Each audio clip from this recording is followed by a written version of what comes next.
जलवा, दबदबा और भौकाल, ये शब्द आपने कई बार सुना होगा। खास करके यूपी बिहार में ये शब्द हर शहर, हर गली और हर चौराहे पर आपको सुनने को मिलता होगा।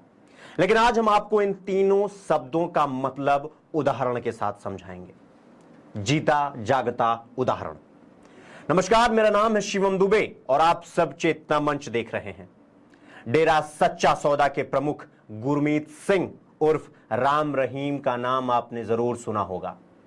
जी हां, वही बाबा राम रहीम जिसके खिलाफ अपने ही आश्रम की लड़कियों, यहां तक कि नाबालिग बच्चों तक के साथ बलात्कार के घिनौने अपराध दर्ज हैं। इतना ही नहीं, बाबा राम रहीम हत्यारा भी है। हत्या के आरोप में उसे उम्र कैद की सजा तक सुनाई जा चुकी है। अब तक आप समझ गए होंगे कि हम किस राम रहीम की बात कर रहे हैं।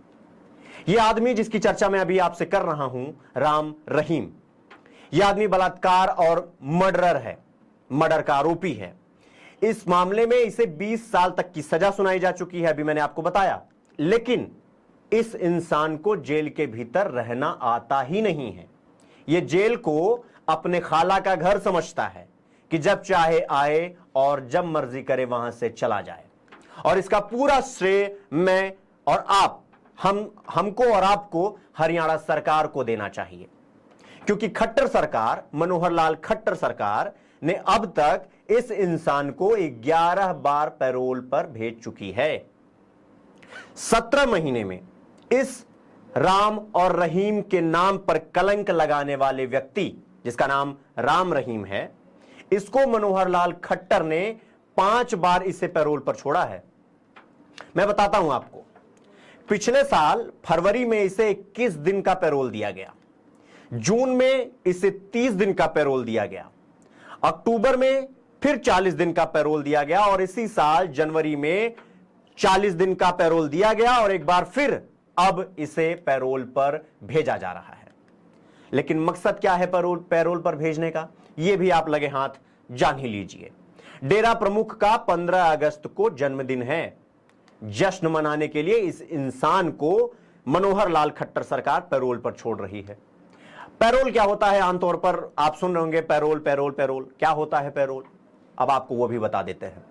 पैरोल का अर्थ है किसी अपराधी द्वारा खुद के द्वारा किए गए किसी गुनाह की सजा जेल में एक बड़ा भाग काटने के बाद अच्छे आचरण की वजह से उसे जेल से अस्थायी रूप से मुक्त किया जाना, यानी कि कुछ दिन के लिए। भारत की न्याय व्यवस्था में मुख्य रूप से 2 प्रकार के पैरोल का वर्णन किया गया है, जो आपको जानना बहुत जरूरी है। पहला है कस्टडी पैरोल और दूसरा होता है रेगुलर पैरोल। कस्टडी पैरोल क्या होता है आपको बता देते हैं 2 लाइन में। कस्टडी पैरोल वह होता है जिसके अंतर्गत दोषी अथवा अपराधी किसी विशेष स्थिति में जेल से बाहर लाया जाता है और उस समय वह पुलिस कस्टडी में ही रहता है। यह क्या है? पहला पैरोल। दूसरा रेगुलर पैरोल। रेगुलर पैरोल की स्थिति में वह अपराधी जिसे सजा सुनाई जा चुकी होती है, वह रेगुलर पैरोल के लिए आवेदन कर सकता है। इसके लिए आवश्यक क्या है? वो ये है कि अपराधी कम से कम 1 साल तक की सजा काट चुका हो और जेल में उस अपराधी का व्यवहार ठीक ठाक रहा हो, यानी अच्छा रहा हो। पहले यदि वह जमानत पर रिहा हो चुका है और उसने रिहा होने पर कोई भी अन्य अपराध ना किया हो, तो रेगुलर पैरोल 1 साल से कम या 1.5 महीने के लिए, 1 महीने के लिए दिया जा सकता है। इतने बड़े अपराधी को मैं आपसे सवाल पूछना चाहता हूं, इतने बड़े अपराधी को क्या पैरोल देना चाहिए या नहीं देना चाहिए? यह सबसे बड़ा सवाल है हरियाणा सरकार के लिए और मैं आपसे इसका जवाब जानना चाहूंगा।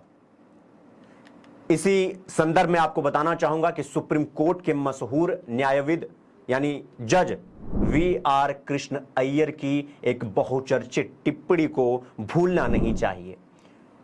अय्यर साहब कहते हैं कि जेल सिर्फ गरीबों के लिए होती है, अमीरों और रसूखदारों के लिए बिल्कुल नहीं होती है, और होती भी है तो जेल जन्नत लगती है।